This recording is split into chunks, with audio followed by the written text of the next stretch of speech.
वैसे तो राजस्थान की राजधानी जयपुर में आपको कई ऐतिहासिक किले और महल देखने के लिए मिल जाएंगे, लेकिन यहाँ का जयगढ़ किला सबसे अलग है। आमेर किले का निर्माण करने वाले कछवाहा वंश के राजा मान सिंह प्रथम ने अपनी रियासतों से जो संपत्ति इकट्ठा की थी, उसको छुपाने के लिए उन्होंने यहाँ चील का टीला नाम की पहाड़ी का चुनाव किया था, जिसके बाद उन्होंने 16वीं शताब्दी में यहाँ इस किले का निर्माण करवाना शुरू करवा दिया था। इस किले का बाकी निर्माण कार्य सवाई जय सिंह द्वितीय ने आमेर किले की सुरक्षा की दृष्टि से करवाया था और साल 1726 में ये पूरा बनकर तैयार हो गया था। उसके बाद यहाँ छुपे खजाने के कुछ हिस्से का उपयोग करके सन 1727 में उन्होंने जयपुर शहर को बसाया था। साल 1976 में जब देश में इमरजेंसी लगाई गई थी, तब यहाँ छुपे खजाने को लेकर राजनीतिक तूफान मच गया था।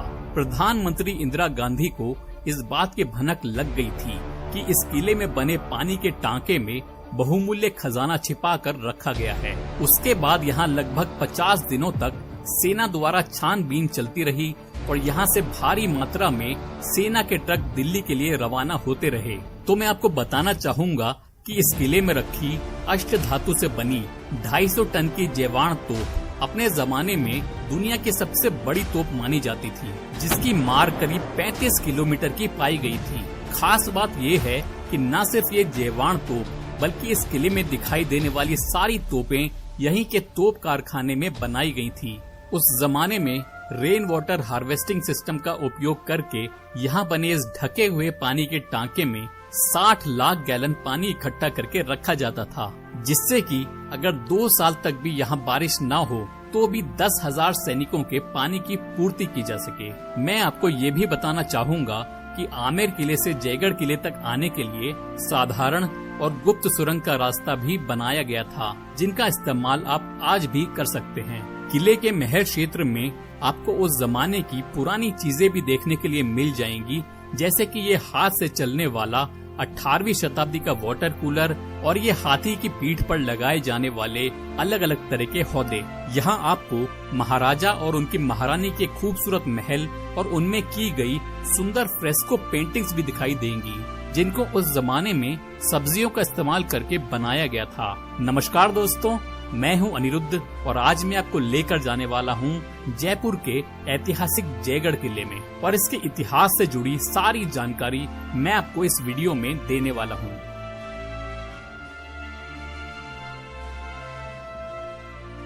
तो मैं आपको ये बता देता हूं कि ये 400 साल से भी ज्यादा पुराना किला है और इसकी नींव 16वीं शताब्दी में मिर्जा राजा मान सिंह ने रखी थी। सन 1726 में जय सिंह द्वितीय ने इसको पूरा बनवाकर तैयार करवा दिया था और उन्हीं के नाम पर इस किले का नाम पड़ा था जयगढ़ किला, और इसको विक्ट्री फोर्ट नाम से भी जाना जाता है। आमेर किले से 400 मीटर की ऊंचाई पर बसा और अरावली पर्वतमाला से घिरा हुआ ये किला चील का टीला नाम की पहाड़ी पर स्थित है और ये कुल मिलाकर 3 किलोमीटर के क्षेत्र में फैला हुआ है।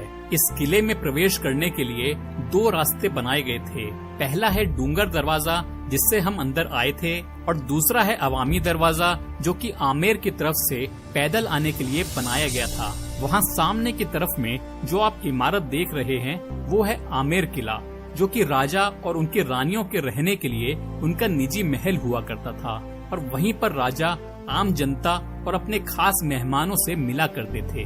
आमेर किले की सुरक्षा के लिए बनाए गए इस जयगढ़ किले को राजा की सेना युद्ध अभ्यास करने के लिए इस्तेमाल में लाया करती थी। यही नहीं, बल्कि इस किले को बनाने का एक मकसद ये भी था कि अगर अकस्मात युद्ध की स्थिति बन जाए तो राजा आमेर किले से इस किले में आकर सुरक्षित रह सकें। तो ये उस समय में डिफेंस के हिसाब से बनाया गया किला हुआ करता था। भारत में सबसे पहले तोप और बारूद मुगल बादशाह बाबर साल 1526 में लेकर आए थे। महाराजा मान सिंह अकबर के दरबार में शामिल उनके 9 रत्नों में से एक थे, और इसी वजह से उनको अकबर ने साल 1581 में युद्ध लड़ने के लिए काबुल भेजा था। वहाँ पर उन्होंने कई युद्ध लड़े और उनको जीता, और साथ ही साथ वो काबुल से तोप बनाने की कला भी सीख कर आए। जिसके बाद उन्होंने इस जयगढ़ किले में सन 1585 में एक तोप कारखाना बनवाया था, जो आज भी यहाँ मौजूद है, जो कि मैं आपको इस वीडियो के अंत में दिखाऊंगा। ये सामने की ओर जो आप ऊंचा सा चबूतरा देख रहे हैं, इसको कहा जाता है दमदमा। इसके ऊपर में छोटे आकार की तोपें रखी जाती थी। तो ये तोप रखने का स्टैंड हुआ करता था और यहाँ पर ऐसे 4 स्टैंड बनाए गए थे। इनके ऊपर में रखी गई तोपों का निशाना हमेशा आमेर किले की तरफ रहता था, जिससे कि आमेर किले को सुरक्षित रखा जा सके। ये सामने में जो आप वॉच टावर देख रहे हैं, इसको कहा जाता है दिया बुर्ज। तो इस किले के चारों तरफ पहाड़ी पर जो बाउंड्री वॉल है, वहाँ पर कुल मिलाकर 27 चेक पोस्ट बनाए गए थे। तो जब भी यहाँ पर युद्ध की स्थिति बनती थी, तब इस दिया बुर्ज के ऊपर ढोल नगाड़े बजाकर उन चेक पोस्ट पर खड़े सैनिकों को संकेत दिया जाता था। अभी इसके ऊपर में आपको जो झंडा दिखाई दे रहा है, वो जयपुर स्टेट का पुराना झंडा है, जो कि पंचरंगा यानी कि 5 कलर का है। तो जब महाराजा मान सिंह ने काबुल के 5 अलग अलग पठान कबीलों को हराया था, तब उन्होंने जीत के उपलक्ष्य में इस पंचरंगे झंडे को फहराया था। और आज भी ये पंचरंगा ध्वज जयपुर के किलों और महलों में लहरा रहा है। इसी के ऊपर एक और छोटा झंडा भी लगाया जाता है, जिससे ये पता लगता है कि राजा जयपुर में हैं या नहीं। तो अभी यहाँ दूसरा झंडा नहीं लगा हुआ है, जिससे ये पता लगता है कि राजा अभी जयपुर में नहीं हैं। सवाई भवानी सिंह जी आर्मी में ब्रिगेडियर थे और सन 1971 के लड़ाई में उनको महावीर चक्र भी दिया गया था। इस किले की देख रेख अच्छे से हो सके, इसलिए महाराजा भवानी सिंह जी ने साल 1983 में जयगढ़ पब्लिक चैरिटेबल ट्रस्ट बनाया था और 27 जुलाई 1983 से इस किले को पर्यटकों के लिए खोल दिया गया था। तो तब से इस किले से जो भी कमाई होती है, वो सब चैरिटी यानी कि दान पुण्य के लिए इस्तेमाल में लाई जाती है। तो चलते चलते मैं आपको ये बता देता हूँ कि इस जयगढ़ किले और आमेर किले को आपस में 1.5 से 2 किलोमीटर लंबी एक गुप्त सुरंग से जोड़ा गया है, जिसको युद्ध की स्थिति में शाही परिवार आमेर किले से जयगढ़ किले तक आने के लिए इस्तेमाल किया करता था। यहाँ पर ये जो छेद बने हुए हैं, इनको उस जमाने में सैनिक लोग बंदूकें और तीर वगैरह चलाने के लिए उपयोग किया करते थे। तो उस समय में अगर कोई भी शत्रु इस किले में घुसने की कोशिश करता था, तो सैनिक दूर से ही उनको देखकर उन पर हमला कर दिया करते थे। अगर कोई दुश्मन रस्सियों से चढ़कर नजदीक आ भी जाते थे, तो इन्हीं छेदों के नीचे में जमीन से लगकर बनाए गए इन छेदों में से गर्म तेल और पानी गिरा दिया जाता था, जिससे जलकर और फिसलकर दुश्मन नीचे गिर जाते थे और अपनी कोशिश में विफल हो जाया करते थे। तो जैसा कि हमने देखा कि ये पहाड़ी किला है, इसलिए इसकी सुरक्षा इस तरह से की जाती थी। जो किले जमीन से नजदीक होते हैं, उनमें मोट यानी कि सुरक्षा खाई बनाई जाती थी, जैसा कि मैंने आपको आगरा के किले में और झांसी के किले में भी दिखाई थी। यहाँ पर बीच बीच में आप देखेंगे कि सैनिकों के इस्तेमाल करने के लिए शौचालय यानी कि टॉयलेट्स भी बनाए गए थे। ये सामने में जो टैंक बना है, ये ओपन वाटर टैंक है, यानी कि खुला पानी का टांका। वहाँ उस तरफ में आपको जो नाली दिखाई दे रही है, ये इस किले के परिसर में ही बनी 5 से 6 किलोमीटर लंबी एक नहर से जुड़ी है, जो कि आगे 3 और टांकों को आपस में जोड़ती है। बारिश के मौसम में पहली 5-6 बारिश का पानी इस टांके में भर लिया जाता था, और जब पानी बहकर आगे वाले टांकों में जाता था, उससे नहर की सफाई हो जाया करती थी। आखिरी में ये पानी एक 40 फीट गहरे ढके हुए पानी के टांके में पहुंचता था, जिसको आज भी यहाँ उपयोग में लाया जाता है। इसी पानी के टांके में किसी जमाने में शाही खजाना रखा गया था, और साल 1976 में इंदिरा गांधी के समय में भारत सरकार द्वारा इसके पानी को सुखाकर खजाने की तलाशी भी ली गई थी। इस घटना के बारे में थोड़ा विस्तार से मैं आपको थोड़ी देर में इस टैंक के पास चलकर ही बताऊंगा। तो आपकी जानकारी के लिए मैं बता देता हूँ कि इस किले में खुदा गवाह, लाल बादशाह, चाहत और हमराज जैसी और भी कई मशहूर हिंदी फिल्मों के सीन्स फिल्माए गए हैं, और प्रसिद्ध टीवी सीरियल टीपू सुल्तान की भी काफी शूटिंग इसी किले में की गई थी। ये सामने में जो इमारत बनी है इसको सेना प्रमुख के रहने के लिए बनवाया गया था, यानी कि इस इमारत को राजा के आर्मी के चीफ इस्तेमाल में लाया करते थे। तो आइए अब आपको इस किले का सबसे प्रमुख आकर्षण दिखाता हूँ, जो है 18वीं शताब्दी में बनाई गई अपने जमाने की सबसे बड़ी पहियों पर चलने वाली तोप, जिसको कहा जाता है जयवाण तोप। इस तोप का निर्माण महाराजा सवाई जय सिंह ने सन 1720 में करवाया था और इस किले की बाकी तोपों की तरह ही ये भी यहीं के तोप कारखाने में बनाई गई थी। मैं आपको बताना चाहूँगा कि इसको कभी भी किसी लड़ाई के लिए इस्तेमाल नहीं किया गया। इसका उपयोग केवल एक बार किया गया था, वो भी सिर्फ परीक्षण के लिए, और तब इसकी रेंज 22 मील की पाई गई थी, यानी कि करीब 35 किलोमीटर की। इसके बैरल में आगे से 100 किलो का बारूद और पीछे से 50 किलो का गोला डाला जाता था। ये बैरल 20 फीट लंबा है और गाड़ी समेत इस तोप का वजन कुल मिलाकर 250 टन का है, जिसमें से 200 टन की गाड़ी है और 50 टन का बैरल है। इस तोप को घुमाने के लिए इस गाड़ी के पिछले पहियों में रोलर पिन बियरिंग्स भी लगाए गए थे, जिससे कि इस विशाल तोप को किसी भी दिशा में आसानी से मोड़ा जा सकता था। इस जयवाण तोप के ऊपर मैं अलग से एक विस्तार में वीडियो बनाऊंगा, जिसमें मैं आपको यहाँ के तोप कारखाने में ले जाकर स्टेप बाय स्टेप ये भी दिखाऊंगा कि इस विशाल तोप को कैसे तैयार किया गया था। तो आइए आगे चलते हैं और बाकी का किला देखते हैं। ये सामने की तरफ जो तालाब आपको नजर आ रहा है, ये है मानसागर तालाब, और उसी के बीच में बना हुआ है जल महल, जो कि राजाओं का समर पैलेस यानी कि गर्मियों में रहने का महल हुआ करता था। यहाँ पर जितनी भी पहाड़ियाँ आप देख रहे हैं, बारिश के मौसम में ये सारी हरी भरी हो जाती हैं, और इस किले से आप अरावली की इन पहाड़ियों का खूबसूरत नजारा ले सकते हैं।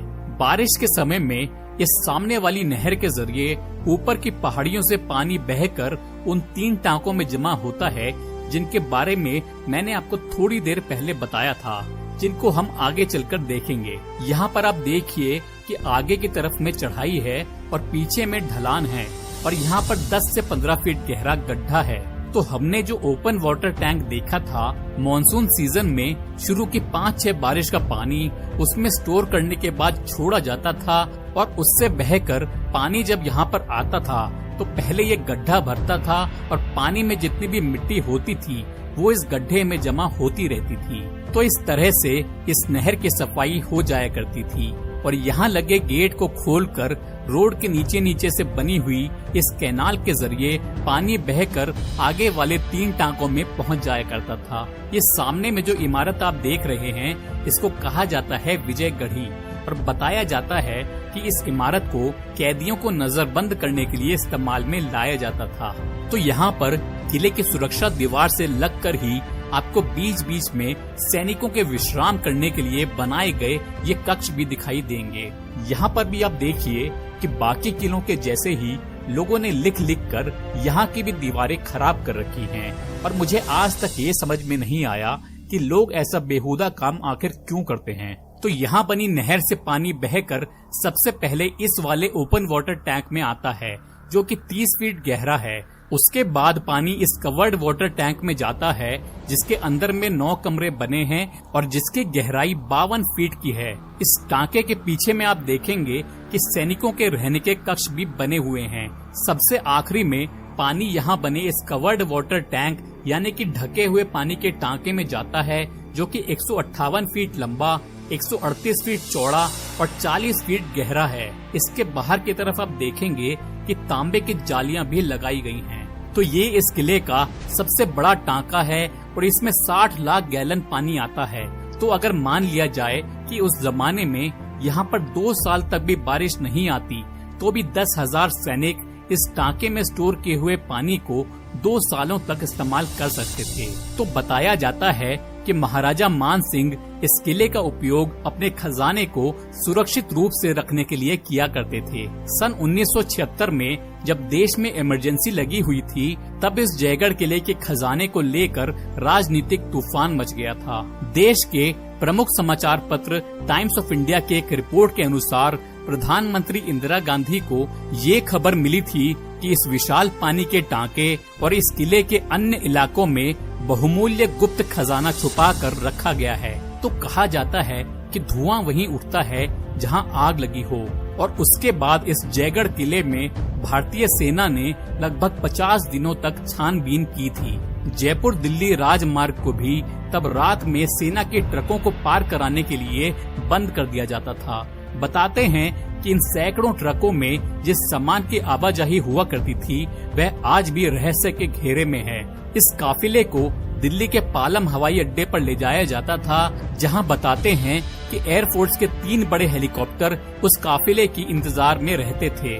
तो ये सभी हेलीकॉप्टर कहां की उड़ान भरते थे ये कोई नहीं जानता। उन दिनों देश में इमरजेंसी का आतंक इस कदर था कि कोई भी अपना मुंह नहीं खोल सकता था। विपक्षी नेता जेल में थे और सरकारी अफसर केवल हुक्म के गुलाम थे। इस आवाजाही का कभी भी कोई रिकॉर्ड नहीं रखा गया और धीरे धीरे लोग इन बातों को अफवाह मानकर भूल गए। 11 अगस्त 1976 को पाकिस्तान के तत्कालीन प्रधानमंत्री जुल्फिकार अली भुट्टो ने भारत की प्रधानमंत्री इंदिरा गांधी को एक पत्र लिखकर दावा ठोका था कि जयगढ़ किले से मिलने वाले खजाने में उनका भी हिस्सा माना जाए। पर भारतीय प्रधानमंत्री इंदिरा गांधी ने उनका ये दावा खारिज कर दिया था। बाद में 31 दिसंबर 1976 के दिन भारत सरकार ने आधिकारिक रूप से पाकिस्तान सरकार से ये जानकारी साझा की थी कि इस खोजबीन में मात्र 230 किलो चांदी की ही बरामदगी हुई थी। तो ये तो थी भारत सरकार द्वारा पाकिस्तान को दी गई आधिकारिक जानकारी, लेकिन असलियत में इस खजाने का रहस्य आज भी रहस्य ही बना हुआ है। तो आइए अब इस किले के अगले हिस्से की ओर बढ़ते हैं। इस जगह को कहा जाता है जलेब चौक और यहाँ पर सैनिकों की परेड हुआ करती थी। यहाँ पर आपको दोनों ही तरफ में सैनिकों के रहने के बैरक दिखाई देंगे। ये जो तोप आपको नजर आ रही है इसको यहीं के कारखाने में बनाया गया था और इसके पीछे में जो बॉक्स रखे गए हैं इनको गन पाउडर यानी कि बारूद लाने ले जाने के लिए इस्तेमाल किया जाता था। इसी परिसर में ही आपको 2 प्राचीन मंदिर भी दिखाई देंगे, जिनमें से एक है 10वीं शताब्दी में बनाया गया राम हरिहर मंदिर और दूसरा है 12वीं शताब्दी में बनाया गया काल भैरव मंदिर। तो अभी हम पहले सामने बना हुआ महल क्षेत्र यानी कि पैलेस कॉम्प्लेक्स देख लेते हैं। उसके बाद मैं आपको यहाँ का तोप कारखाना और शास्त्रागार दिखाऊंगा। तो अभी हम महल क्षेत्र के जिस हिस्से में प्रवेश कर रहे हैं इसको कहा जाता है सुभट निवास। तो जैसा कि मैंने आपको बताया था कि ये किला डिफेंस के हिसाब से बनाया गया था, तो इस हिस्से को असेंबली हॉल की तरह इस्तेमाल किया जाता था और यहाँ पर राजा अपने सैनिकों के साथ बैठकर मीटिंग किया करते थे। तो इस सुभट निवास के इन खूबसूरत आर्चनुमा डिजाइन वाले गेट्स के सामने अब राजा और उनके सैनिकों की कोई असेंबली तो नहीं होती है, लेकिन यहाँ पर कुछ प्राचीन चीजें जरूर रखी गई हैं। यहाँ पर सबसे पहले आपको ये 18वीं शताब्दी में बनाया गया लकड़ी का वाटर कूलर दिखाई देगा, जिसको इसमें बने हैंडल को घुमाकर चलाया जाता था। तो यहाँ पर ऐसे 2 बड़े और 2 छोटे कूलर रखे गए हैं। इसके बाद आपको हाथी के ऊपर रखने का हौदा दिखाई देगा। जिन लोगों को नहीं पता मैं बता देता हूँ कि हौदा हाथी के पीठ पर रखकर कसा जाने वाला एक आसन होता है, जिसके चारों ओर रोक लगी रहती है और इसमें पीठ टिकाने के लिए गद्दी भी लगाई जाती है। तो इस हौदे के आगे में यहाँ पर आपको 16वीं शताब्दी में बनाए गए तांबे के ड्रम्स यानी कि नगाड़े दिखाई देंगे, जिनकी आवाज करीब 9 से 10 किलोमीटर तक जाती थी और इनको युद्ध के समय में सेना को संकेत देने के लिए उपयोग में लाया जाता था। तो आइए अब चलते हैं इस महल के दूसरे हिस्से की तरफ, जिसको कहा जाता है खिलबती निवास। तो अब हम खिलबती निवास में प्रवेश कर चुके हैं और महल के इस हिस्से को सेनापति अपने मंत्रियों के साथ सीक्रेट मीटिंग करने के लिए इस्तेमाल किया करते थे। यहाँ पर आप देखिए कि घोड़े बांधने की जगह भी दी गई है। तो चलिए अब चलते हैं इस महल के तीसरे हिस्से में, जिसको कहा जाता है लक्ष्मी विलास। तो ये है लक्ष्मी विलास और महल का ये हिस्सा राजा के रहने का रेजिडेंस हुआ करता था, यानी कि यहाँ पर उनका बेडरूम और ड्राइंग रूम बनाया गया था। इस लक्ष्मी विलास के दोनों किनारों पर पालकियां रखी हुई हैं जो कि महारानियों को लाने ले जाने के लिए इस्तेमाल की जाती थी। इसके बाईं ओर में आपको जो कक्ष दिखाई दे रहे हैं, इनमें से कुछ कक्ष स्टोर रूम के रूप में और कुछ विश्राम करने के लिए इस्तेमाल किए जाते थे। यहाँ पर उस जमाने में मनोरंजन के लिए तरह तरह के कार्यक्रम आयोजित किए जाते थे। यहाँ बीच में आप देखेंगे कि गद्दे लगे हुए हैं, तो इसी जगह पर बैठकर राजा और उनके मंत्री यहाँ होने वाले कार्यक्रमों को देखकर उनका आनंद लिया करते थे। यहाँ पर आप थोड़ा सा आगे चलेंगे तो देखेंगे कि इस हिस्से को भूल भुलैया की तरह बनाया गया है और यहाँ 3 रास्ते बने हुए हैं। नीचे वाले रास्ते से राजा महल में आया जाया करते थे, बाकी के दोनों रास्ते बंद हैं। लेकिन मैं आपको बता देता हूँ कि इसके ऊपर वाले रास्ते का उपयोग महारानियां किया करती थी, और क्योंकि उस समय में पर्दा प्रथा चलती थी, इसलिए इनमें जालियां लगाई गई हैं। और सबसे ऊपर वाली मंजिल पर एक खुला हुआ रास्ता है जिसको सैनिक सुरक्षा के लिए इस्तेमाल किया करते थे। तो अब हम जिस जगह पर आ गए हैं, इसको कहा जाता है कठपुतली घर, यानी कि पपेट थिएटर। उस जमाने में मनोरंजन का कोई साधन नहीं हुआ करता था, इसलिए राजाओं को जब भी समय मिलता था वो यहाँ आकर कठपुतलियों का खेल देखा करते थे। इस कठपुतली घर के सामने में ऊपर वाले हिस्से में महारानियां बैठा करती थी और नीचे वाले हिस्से में महाराजा बैठते थे। आइए अब आपको मिर्जा राजा जयसिंह के समय में यानी कि 17वीं शताब्दी में बनाई गई महाराजाओं की भोजनशाला दिखाता हूँ। तो इस हिस्से में बैठकर महाराजा भोजन ग्रहण किया करते थे। तो ये उनका डाइनिंग हॉल हुआ करता था। यहाँ पर नीचे में कारपेट बिछाई जाती थी और राजा लकड़ी की चौकी लगाकर यहाँ सोने चांदी के बर्तनों में खाना खाते थे। यहाँ पर आप देखेंगे कि 17वीं शताब्दी में आमेर की जीवन शैली को प्रस्तुत करते हुए राजा और उनके सरदारों को यहाँ की पारंपरिक वेशभूषा, अंगरखी, धोती और पगड़ी पहने दर्शाया गया है। इसी के बगल में बना ये वाला हिस्सा रसोई घर यानी कि किचन हुआ करता था।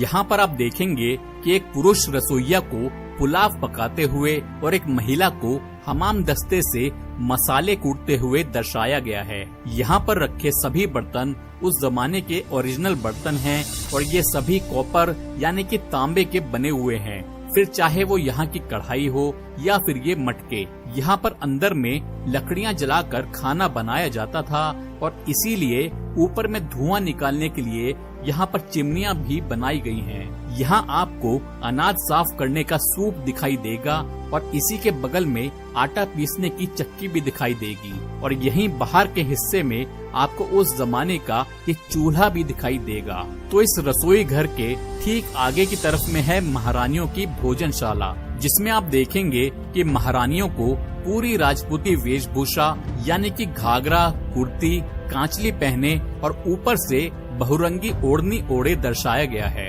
यहाँ पर बीच में मिर्जा राजा जयसिंह की मुख्य रानी यानी कि चंद्रावती जी बैठी हैं और उनके साथ में ठिकानेदार और जागीरदारों की पत्नी को बैठे दर्शाया गया है। महल के इस हिस्से को कहा जाता है ललित मंदिर, जो कि महाराजाओं का समर पैलेस यानी कि गर्मियों में रहने का महल हुआ करता था। फिलहाल में आपको यहाँ अंदर में हाथियों के ऊपर रखने के अलग अलग प्रकार के हौदे दिखाई देंगे। इन हौदों को हाथियों के पीठ पर कस दिया जाता था और इन पर गद्दे लगाए जाते थे, जिससे कि जब महाराजा इन पर बैठें तो ये उनके लिए आरामदायक रहे। यहाँ की दीवारों में आप चारों तरफ देखेंगे कि पत्थर के हुक्स बने हैं। ये दरअसल उस समय में मशाल जलाने के लिए हुआ करते थे।